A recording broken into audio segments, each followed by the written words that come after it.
On se retrouve pour une nouvelle vidéo, cette fois-ci sur les suites dites arithmético-géométriques.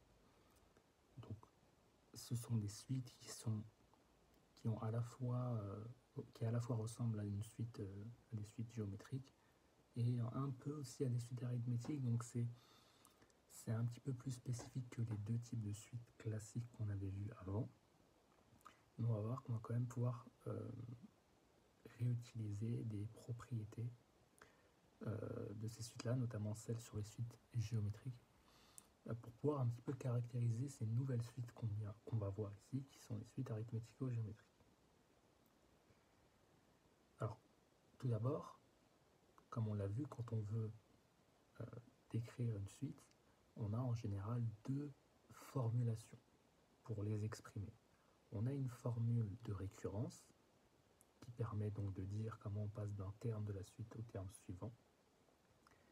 Et puis on a une autre forme qui est dite une forme explicite et qui permet de déterminer la valeur d'un terme directement à partir de son rang.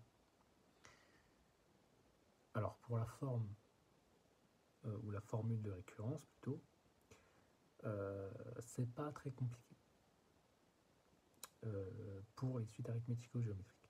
Là où il va y avoir un petit enjeu, ça va être pour la forme explicite, comme on va le voir. Alors tout d'abord pour la forme ou la formule de récurrence. On a ici la suite qui va être définie par une relation dite affine, c'est-à-dire une constante fois la valeur qui va changer, donc ici le terme qui va changer suivant le rang qu'on choisit, plus une autre constante. Ça c'est... donc ici c'est la même constante bien sûr. Donc si par exemple b égale 5, ce sera toujours 5. Il faudra toujours faire un certain nombre a fois le terme d'avant, plus 5, et on passera au terme suivant. Donc ça c'est les suites arithmético-géométriques au niveau spécifiquement de la formule de récurrence. Donc maintenant pour la forme explicite. Tout d'abord on va faire quelques remarques. Parce que si on regarde bien ces types de suites-là, on remarque quelque chose d'assez intéressant, c'est que pour certaines valeurs de A ou de B, on va se ramener à des types de suites qu'on connaît. Donc par exemple, si A est égal à 1, j'ai UN plus 1 qui va être égal à UN plus une constante. Et donc là, on est sur la relation de récurrence pour une suite arithmétique seulement. En effet, on a un terme, on lui ajoute une valeur, la même, pour passer au terme suivant. Alors, si A est différent de 1 et que B est égal à 0, là bien sûr, on va se ramener à une suite géométrique. Mais quand A est différent de 1 et que B est différent de 0, là vous voyez, c'est ni vraiment arithmétique ni vraiment géométrique. De toute façon, pour la forme explicite, on part toujours de la forme ou la formule de récurrence pour pouvoir ensuite déduire une expression explicite. Alors là, ici, on va un peu utiliser une sorte de théorème qu'on ne va pas voir vraiment en détail tout de suite, mais dont on va juste évoquer l'idée. Parce qu'on va faire une petite manipulation sur l'expression de cette suite. On va conjecturer quelque chose et on va voir que cette conjecture elle est effectivement vraie. C'est qu'on va supposer que, écrit sous une autre forme, notre suite arithmético-géométrique est en fait une suite géométrique, si on l'écrit d'une certaine façon. Ça va être une des choses qu'on va montrer, mais on va aussi montrer autre chose, c'est qu'on peut... on va essayer en fait de ne pas exprimer UN en tant que tel de façon générique comme ça, mais on va exprimer une valeur de la suite à partir d'un certain rang. Ça va nous faciliter la tâche. Donc en supposant qu'à partir d'un certain rang, la suite UN se rapproche d'une certaine valeur L, qui est un nombre réel, de sorte que pour un rang assez grand, on a UN plus 1 qui en gros est égal à UN qui est égal à L, je représente ça ici. À partir d'un certain rang très grand, on voit que UN plus 1, tout ça, ça va être ici, quoi, en quelque sorte, ça va valoir L. On peut le voir de plusieurs façons, il y a plusieurs cas possibles. Et donc, à partir de ce rang-là, voilà comment on va pouvoir exprimer notre suite. Alors, il faudrait déjà que notre suite converge. La convergence, on n'a pas encore vu ça non plus. Mais en gros qu'elle se rapproche effectivement d'une certaine valeur finie à partir d'un certain rang pour que ceci ait du sens. Mais en supposant que ce soit le cas pour notre suite, pour pouvoir déterminer ce genre de choses, on a tendance à utiliser un théorème qui s'appelle le théorème du point fixe, qui, en plus de nous montrer qu'une suite converge, nous permet aussi de trouver la valeur vers laquelle cette suite converge, concrètement. Donc, mais là, sans rentrer dans le détail, donc à partir d'un certain rang, en fait, un plus 1 va valoir L et un aussi. Donc on remplace la relation de récurrence qu'on avait ici au niveau de un plus 1 et un par la valeur qu'ils auront à partir d'un certain rang. Ça permet au moins de fixer une valeur. Quand on travaille avec des valeurs fixes, c'est beaucoup plus facile. Donc en supposant que notre suite effectivement tend vers une certaine valeur L à partir d'un certain rang, on va donc pouvoir ici manipuler cette expression avec L qui est un nombre fini et unique. Donc on va pouvoir en fait à partir de là déduire une expression plus spécifique pour L, et en fait c'est cette expression de L qui va être intéressante. Pourquoi? Parce que cette expression de L, qui est la valeur de un et un plus 1 à partir d'un certain rang, eh bien en fait on voit qu'à la fin elle fait intervenir les valeurs B et A qui sont ici.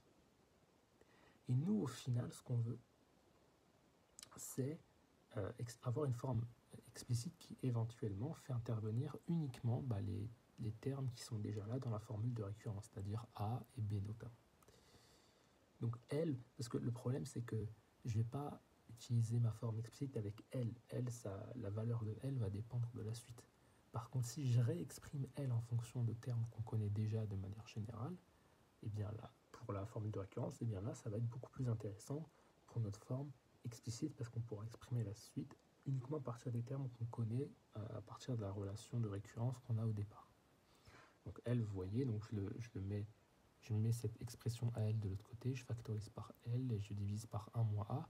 Comme on est dans le cas où A est différent de 1, on n'a pas le cas où on aurait 1 moins 1, c'est-à-dire 0. On sait que diviser par 0 poserait problème. Alors, ce que je disais au départ, c'est qu'on a l'impression que notre suite, elle est quasiment géométrique. Si B est égal à 0, ça devient géométrique. Alors, ce que je dis, c'est qu'on a presque un plus 1 est égal à A fois un. Et donc, on aurait, si on voulait exprimer explicitement notre suite un dans le cas où B est égal à 0, on aurait ceci, hein, avec A qui est la raison. Ça, on en avait déjà parlé. On l'avait appelé Q, cette raison, dans une autre vidéo. Une constante s'ajoute. Là, vous voyez que jusqu'à maintenant, on fait beaucoup de conjectures, mais on ne démontre pas grand-chose. Mais l'idée, c'est qu'en fait, progressivement, à force de conjecturer, on va commencer à tendre vers quelque chose qu'on va pouvoir démontrer de façon générale. Donc, là, le problème, comme on a dit, c'est qu'on n'a pas une suite géométrique exactement, parce qu'on a la valeur B qui, dans le cas où elle n'est pas égale à 0, fait que notre suite n'est pas exactement géométrique. En supposant que notre suite soit géométrique, mais qu'on rajoute une constante qui vaut exactement L. Qu'est-ce qu'on pourrait dire à ce moment-là? L'idée, comme vous allez voir, la stratégie, encore une fois, ça va être de ramener notre suite arithmético-géométrique à une suite géométrique spécifiquement. Et si on n'ajoute pas B, mais qu'on ajoute plus spécifiquement L, c'est-à-dire dans le cas où B, notre constante B qui est ici est exactement égale à L qu'on a déterminé ici, un cas très spécifique, hein, et bien à ce moment-là, on va pouvoir faire beaucoup de manipulations. Là, jusqu'à maintenant, il faut prendre un peu de recul, mais c'est pas évident. Donc en fait, quand on va avancer dans la démonstration, on va voir pourquoi on pose toutes ces hypothèses et pourquoi toutes ces hypothèses ont du sens. En supposant que je rajoute B est égal à L, si je mets L de l'autre côté, je vais avoir un moins L qui est égal à A puissance n fois U0, c'est-à-dire c'est la forme explicite d'une suite géométrique. Et là, on aurait que un moins L est une suite géométrique. Et une suite géométrique, on sait déterminer sa forme explicite. On pourrait alors déduire une forme explicite de la suite un moins L, et ensuite mettre le L de l'autre côté, par exemple, et à ce moment-là, avoir une forme explicite pour une suite arithmético-géométrique. Donc vous voyez l'idée. D'abord, on montre que ça est géométrique, est une suite géométrique. Et puis on met le L de l'autre côté, ça fera une forme explicite pour la suite arithmético-géométrique. C'est pour ça qu'on n'a choisi pas B, mais qu'on a choisi plus spécifiquement B est égal à L. Parce que dans ce cas-là, on va pouvoir en fait remplacer L par cette expression-là et on aura une forme explicite avec que des éléments qu'on connaît dans notre suite arithmético-géométrique définie par notre relation de récurrence, parce qu'on n'aura que des valeurs A, B, UN, des choses qu'on connaît déjà.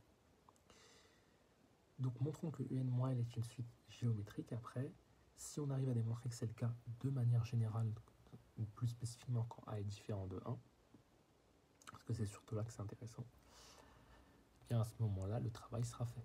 Et pour nous faciliter la tâche, on va amener ce qu'on appelle une suite dite auxiliaire. C'est quoi une suite auxiliaire? C'est une suite qui va être définie en fonction d'une autre suite. En fait, je vais montrer que UN moins L est une suite géométrique, ce qui revient à dire que Vn est une suite géométrique. En fait, je pose Vn pour simplifier. Plutôt que de me trimballer UN moins L et montrer que UN moins L est géométrique, je peux montrer que Vn est géométrique. Vn, c'est la suite qui vaut ceci. C'est juste plus simple. On n'est pas obligé de le faire comme ça. Et il y a une petite erreur ici, c'est L, pas B. Ok. Donc montrons que Vn est une suite géométrique. Comment faire? Par exemple, on peut montrer qu'il existe une relation de récurrence, que Vn peut être exprimée en termes de relation de récurrence comme une constante fois son expression au rang n. Donc que Vn plus 1 est égal à une constante fois Vn. Si on montre ça, on montre que Vn est une suite géométrique puisque sa formule de récurrence est celle d'une suite géométrique. Donc on va chercher que vaut Vn plus 1. Comme Vn vaut ceci, Vn plus 1 vaut Un plus 1 moins L. D'accord? Je passe au rang suivant. Pour passer au rang suivant ici, il faut que je passe au rang suivant là. Donc je passe au rang suivant ici. Et comme L ne change, enfin c'est la même valeur, je passe juste au rang suivant ici. On sait ce que c'est Un plus 1. Comment on sait ce que c'est Un plus 1? Parce qu'on a dit que notre suite UN, attention, c'est là qu'il ne faut pas tout mélanger. UN, c'est notre suite arithmético-géométrique qu'on avait introduite au début et dont on avait donné une formule de récurrence. Tandis que Vn, c'est la suite UN moins L. Donc ne mélangeons pas tout. UN plus 1, on l'a exprimé avec sa formule de récurrence. Donc c'est ce qu'on fait ici. Et L, on sait ce que c'est B sur 1 moins 1. Là, on a quelque chose d'intéressant parce qu'on a A, UN, B, que des termes qu'on connaît au niveau de la suite arithmético-géométrique. Parce que si on vous donne une suite géométrique, qu'on vous donne la valeur de A, de B, etc., bon voilà, ça y est. Là, on n'a que des valeurs qu'on connaît. Là, ce que je vais faire, je vais juste factoriser par B. Donc je vais ici tout mettre au même dénominateur pour simplifier. Je me retrouve avec ceci. Et là, je vais factoriser par A, parce que j'ai A fois UN, et là, j'ai A fois B sur 1 moins 1. Donc je factorise par A. Mais B sur 1 moins 1, c'est L. Et UN moins L, c'est Vn en fait. Donc en fait, j'ai Vn plus 1 qui est égal à A fois Vn. Je rappelle que Vn vaut ceci. Et donc j'ai bien montré que Vn est une suite géométrique. Et comme on a montré que ceci était vrai pour un n quelconque, c'est vrai pour n'importe quel rang, du coup.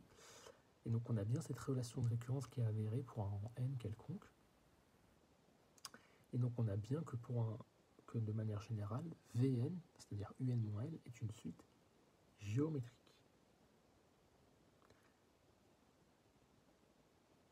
Donc si je prends Un moins une certaine constante, ce sera une suite géométrique nécessairement. Si Un est une suite arithmético-géométrique, alors Un moins la constante qu'on aura enlevée, celle qui sera de l'autre côté, ce sera une suite géométrique.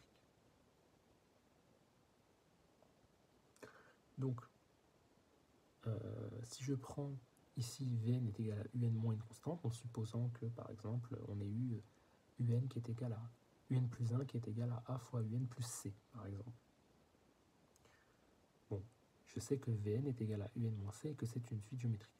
Là, je vais mettre le C de l'autre côté.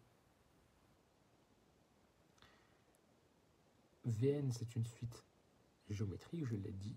Donc je l'exprime de façon explicite, c'est a puissance n fois v0.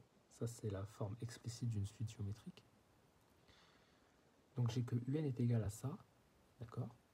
V0, qu'est-ce que c'est? Bah, c'est tout simplement, là je change n, hein. V0, c'est U0 moins L. V0, c'est U0 moins L. Et on a dit tout simplement que notre constante C en question, c'était L dans le cas qu'on a traité ici.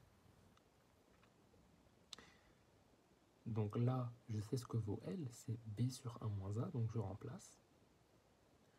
Et là, vous voyez que j'ai ma suite arithmético-géométrique UN qui est définie en fonction de n, puisque B et A sont des constantes. Il n'y a que n qui change. Donc, en choisissant une valeur n, je trouve la valeur de ma suite UN au rang n. Donc, j'ai bien une forme explicite de ma suite arithmético-géométrique. Et on pourrait généraliser, bien sûr, dans le cas où on n'aurait pas U0, on ne voudrait pas exprimer en fonction de U0, mais en fonction d'un rang P, par exemple. Ça, je ne vais pas trop rentrer dans le détail parce que c'est un peu la même logique finalement que ce qu'on avait dit pour les formes générales explicites dans la vidéo sur les suites géométriques et les suites arithmétiques. Donc vous pourrez revenir là-dessus, vous voyez que c'est la même logique. En tout cas, voilà. Ici, on a une forme explicite pour une suite arithmético-géométrique et souvent d'ailleurs dans les exercices où on manipule des suites arithmético-géométriques, en fait on repasse par cette même méthode, on utilise une suite auxiliaire et on montre que cette suite auxiliaire qui vaut ma suite arithmético-géométrique moins une constante, et bien cette suite auxiliaire elle est géométrique et du coup à partir de cette suite géométrique je déduis tout ce que j'ai dit ici. Ça c'est la trame générale.